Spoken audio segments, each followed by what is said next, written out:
બાળકોના પોષણનો કોઈ કડદો કરે? ભાજપ કરી જાય. બાળકોના પોષણમાંય કડદો કરી જાય. ગુજરાતમાં 3,21,000 બાળકો કુપોષિત છે એવા આજે સમાચાર છે.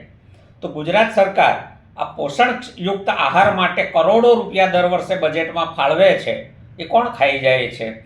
આંકડા તો જુઓ. કેન્દ્ર સરકારે 2021-22માં ગુજરાતના બાળકોને પોષણક્ષમ આહાર આપવા માટે 840 કરોડ રૂપિયા આપ્યા હતા. 2022-23માં 913 કરોડ રૂપિયા આપ્યા. 2023-24માં 1,127 કરોડ રૂપિયા આપ્યા. ગુજરાત સરકારે 23-24માં 264 કરોડ રૂપિયા બાળકોને પોષણયુક્ત આહાર આપવા માટે ખર્ચ્યા.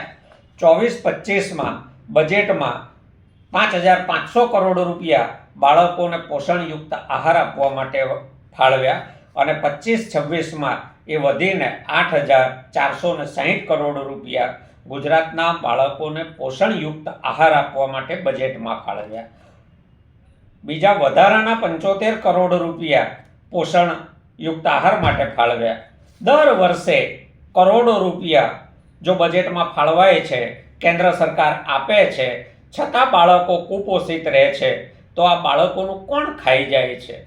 બાળકોનું ભાજપની સરકાર ખાઈ જાય છે. કડદાબાજોની, ભ્રષ્ટાચારીઓની, કૌભાંડીઓની બનેલી આ ભાજપા બાળકોનું પણ ખાઈ જાય છે.